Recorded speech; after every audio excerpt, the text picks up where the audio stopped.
tudo bem? Eu sou Vanessa Ribeiro do canal Mamãe de Sucesso e hoje eu tô aqui para falar com você sobre empreendedorismo materno. Você sabia que 67% das mulheres empreendedoras começaram seus negócios após terem seu primeiro filho? 75% delas afirmam estar muito mais realizadas do que em suas antigas profissões. E 74% das mães empreendedoras garantem ter muito mais tempo de qualidade com seus filhos do que antigamente. Mas qualquer um pode empreender? Quais são as características das mulheres que têm sucesso em seus negócios? Quanto elas precisaram investir para começar? Como as mães normalmente começam a empreender? Fica comigo até o final deste vídeo que nós vamos falar quais são os cenários que levam as mães a empreender. E você vai saber se você também tem perfil de ser uma mãe empreendedora e como você pode começar. Antigamente, era tarefa exclusiva dos homens trabalhar fora e trazer dinheiro para casa. As mulheres eram responsáveis por cuidar de seus filhos e do lar. Você sabia que foi no pós-guerra que nós mulheres começamos a entrar no mercado de trabalho? Sim, isso aconteceu para garantirmos o sustento do lar enquanto os homens estavam na batalha. Só que o trabalho das mulheres não eram bem vistos. E foi assim que começou a Revolução Feminista, na busca de direitos iguais e melhores condições de trabalho. Tanto que em março de 1911 foi declarado o Dia Internacional da Mulher, depois que muitas operárias foram mortas, incendiadas dentro de uma fábrica têxtil em Nova York. E o que nós conseguimos com tudo isso? Viramos a supermulher, né? Precisamos ser boas em tudo. Boa no trabalho, boa com os filhos, boa com o marido e precisamos dar conta de tudo e ser boas em tudo, não é mesmo? E aí, como que estamos nos dias de hoje? Quais são os cenários da mulher após a maternidade? Ao término da licença maternidade, há 3 possíveis cenários para a mulher. O primeiro deles é a mulher optar por ser dona de casa. E quando isso acontece? Isso normalmente acontece em 2 situações. Ou quando o marido tem condições financeiras suficientes de manter o lar e a família opta pela mulher estar em casa acompanhando de perto o desenvolvimento dos seus filhos, ou até mesmo a mulher acha que o seu salário não vale a pena e ela não tem coragem de deixar aquela criaturinha tão inofensiva em casa e voltar a trabalhar. Ou quando o custo de manter a criança acaba sendo maior do que o salário que ela receberia voltando para o trabalho. O custo de ter uma babá ou de deixar numa escolinha acaba sendo maior e ela acaba não voltando, acaba optando mesmo por ficar em casa. Mas aí o que acontece, né? Quais são os prós, quais são os contras disso? As vantagens são que a mãe consegue acompanhar de perto todo o desenvolvimento dos filhos, consegue estar ali nas suas lições de casa, nos seus primeiros passos, consegue levar para a escola, levar para o inglês, para todas as atividades que as crianças precisam, né? Mas, por outro lado, ela vira dependente do marido para qualquer coisa que ela queira fazer. A mulher já não se cuida mais, ela vive exclusivamente para os filhos, já não se relaciona mais e às vezes ela passa até aperto financeiro, né? Porque é pressionada por economizar e trabalha em casa e ela perde o sentido da vida, né? O seu objetivo de vida acaba sendo exclusivamente cuidar do filho. Leva para cá, leva para a escola, busca, leva para o inglês, busca. Só que aí uma hora a criança cresce e essa mulher fica deprimida, fica com uma vida vazia, sem muito sentido, sem um propósito. Isso muitas vezes, não digo sempre, mas muitas vezes acaba acontecendo e estudos dizem que o maior caso de depressão na mulher são essas situações, né? Depois que os filhos crescem e elas já não encontram mais um valor para a vida. Bom, o segundo cenário é aquela mulher que resolve, de fato, voltar a trabalhar ao término da licença. Normalmente essas mães voltam com o coração apertado, mas elas optam por voltar ou porque precisam do dinheiro para se sustentar, não tem um marido que ajude, ou o dinheiro do marido não sustenta a família como um todo e ela realmente precisa daquele dinheiro, ou porque ela não quer abandonar sua profissão, ela não se sentiria bem ficando em casa cuidando exclusivamente do filho e por isso opta por retornar ao trabalho. Normalmente as mães voltam realmente com o coração na mão, né, apertado de deixar a criança na escola ou então com a babá e passam por muita dificuldade. Eu digo isso porque eu passei quase 8 anos da minha vida com essa dificuldade, aperto com o babá que falta, escola que tem feriado e você não tem com quem deixar a criança na emenda do feriado que você tem que trabalhar, ou então a criança fica doente, criança pequena fica doente direto, constantemente as crianças ficam doentes, a mãe não tem com quem deixar esses filhos, dificuldade para levar ao médico, você tem que sair do trabalho, tem que ficar justificando toda hora e passar 10 horas longe do seu filho, você não consegue acompanhar os primeiros passos, as primeiras palavras, você vai no médico, o médico pergunta as coisas, você olha para a cara da avó ou olha para a cara da babá, porque você não sabe tudo o que se passa com seu filho, né? E quais são os benefícios, quais são os prós e os contras dessa segunda situação, deste segundo cenário? Bom, os benefícios é que você tem seu dinheiro próprio, você se relaciona, você consegue conversar de outros assuntos e não exclusivamente de filhos, né? Mas os contras é isso que nós já falamos, estar longe do filho, é o coração apertado, são as dificuldades do dia a dia, e eu acho que o contra é muito maior do que o benefício neste segundo cenário. E qual é o terceiro cenário, gente? O terceiro cenário é de fato o empreendedorismo materno, é o que muitas mulheres acabam optando e muitas mulheres buscam, mas não encontram, não sabem o que fazer ou acreditam que isso não é para elas. Foi o que aconteceu comigo durante muito tempo. Mas o fato é que o empreendedorismo, ele é o único cenário que a mulher consegue conciliar ter uma carreira, ter o seu dinheiro, se relacionar, colocar o seu propósito de vida em ação e ainda assim ter flexibilidade de tempo para cuidar dos seus filhos, ter mais qualidade de tempo com os seus filhos. Mas empreender, ele vai na contramão da preguiça. Não é fácil, gente, não é fácil. Demanda muito trabalho, muita luta, muita força de vontade. Você tem que trabalhar duro. Não significa que você vai ficar em casa que você não vai trabalhar, não. Muito pelo contrário, a mãe empreendedora acaba trabalhando muito mais, se duvidar, né? Porque trabalha em casa, cuidando da criança e executando suas atividades também do seu negócio. E como que as mães começam? Por onde começar? Quanto que precisa investir? O que você precisa para ser uma mãe empreendedora? Quais são as características? Qualquer um pode empreender?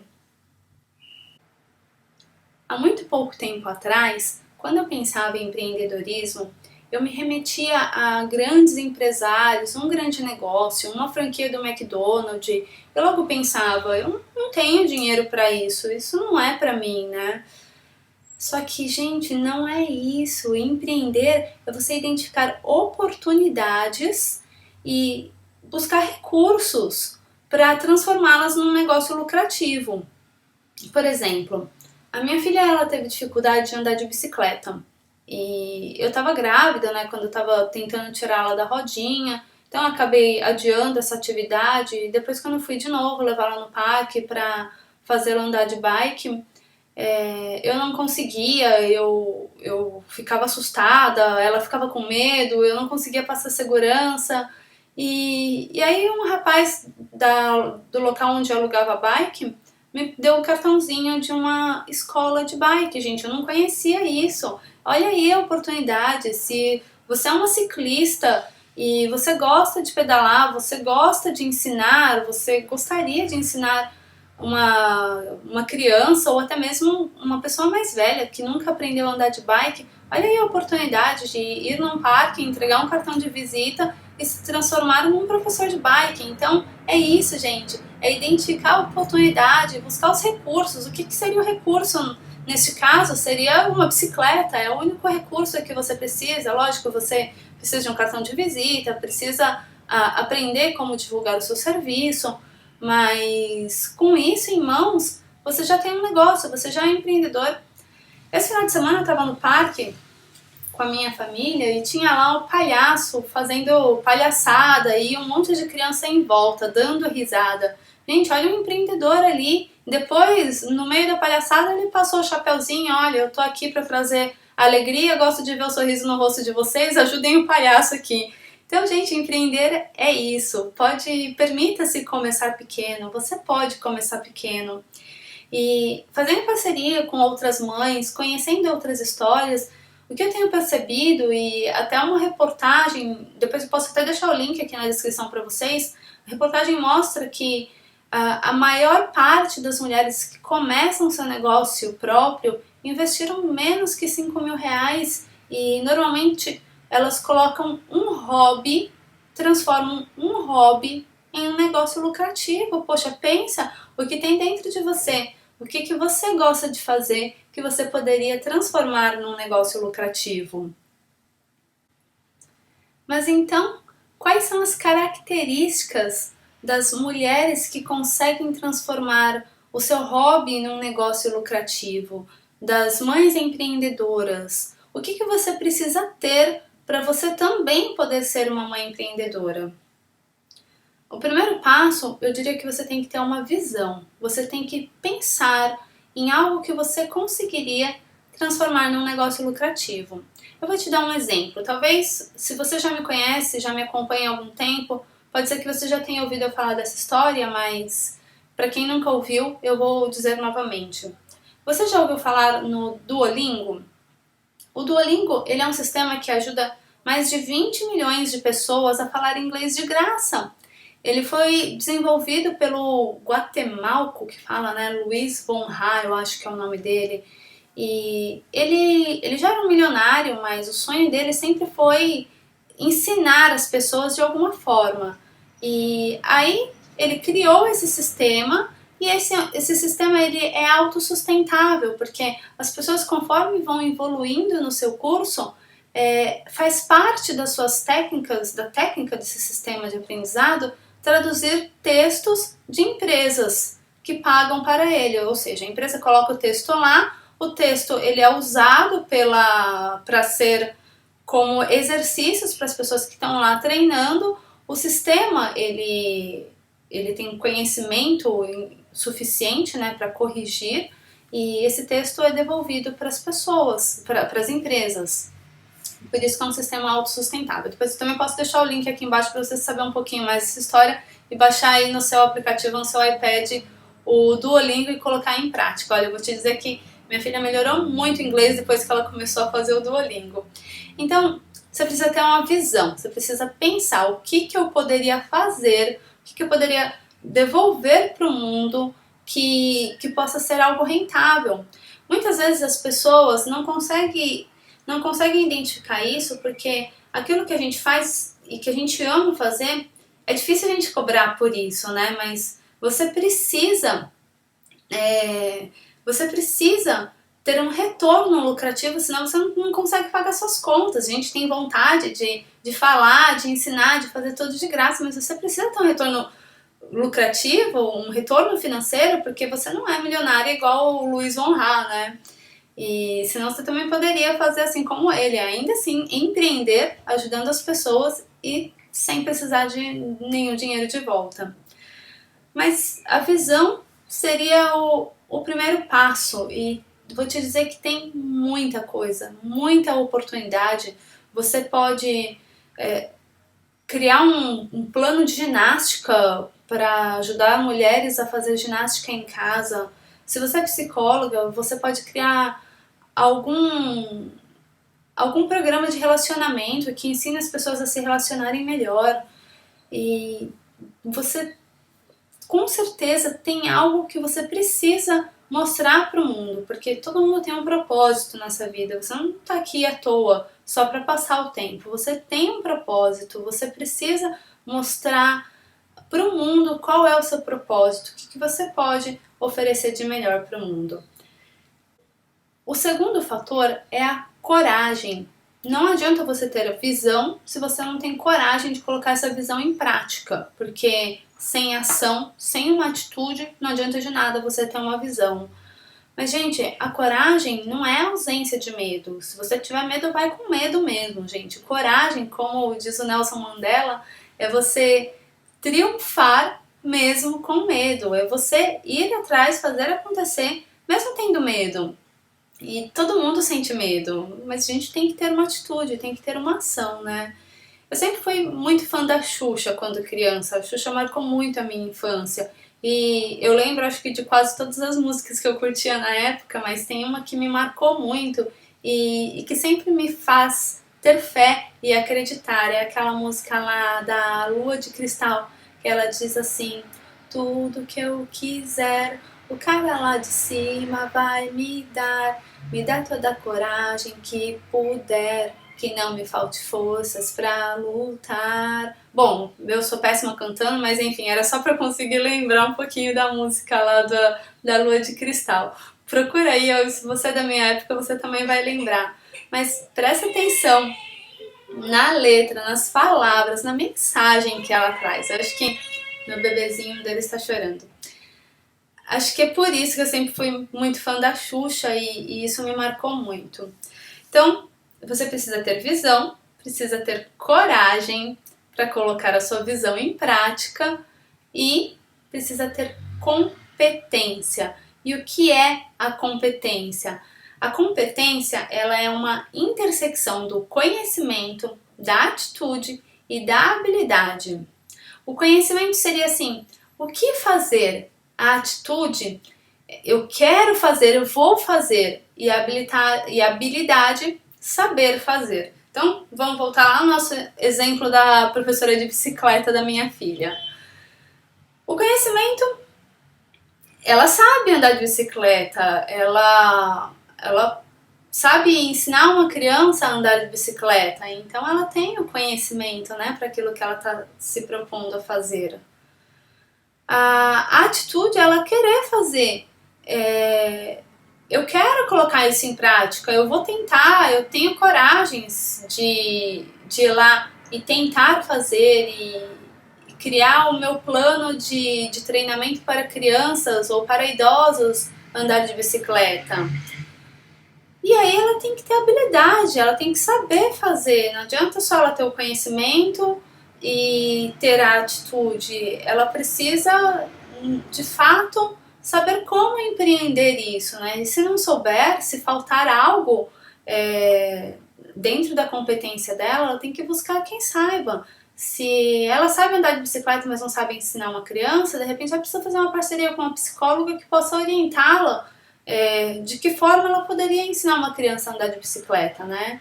Então a intersecção desses três fatores forma competência, tá? Eu diria que você tendo, lógico que assim, o empreendedor ele tem N outras características, mas essas são as características fundamentais e eu colocaria ainda uma quarta, que a gente até falou um pouquinho antes na conversa, que é sobre a preguiça, a força de vontade. Você tem que correr atrás, você tem que ter um plano B, C, um abecedário inteiro de planos se o plano A não der certo. Você não pode ter preguiça, não pode se deixar cair porque os outros dizem que não vai dar certo, que você não vai conseguir. Você tem que ter atitude, você tem que fazer acontecer e correr atrás e ter força de vontade.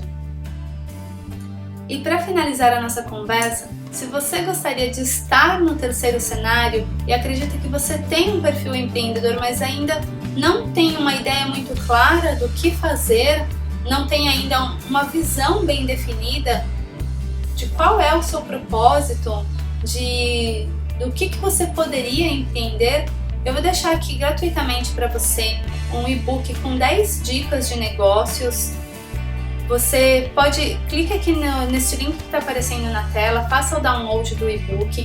tem várias opções, são 10 dicas de negócios que tem um investimento baixo e que você pode empreender.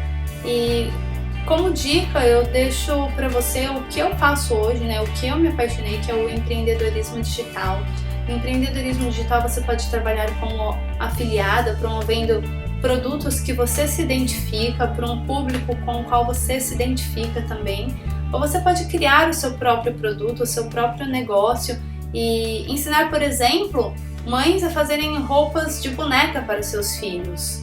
E se você não sabe muito bem como fazer isso, eu vou deixar aqui no link da descrição a dica de um treinamento classe A para você iniciar no marketing digital.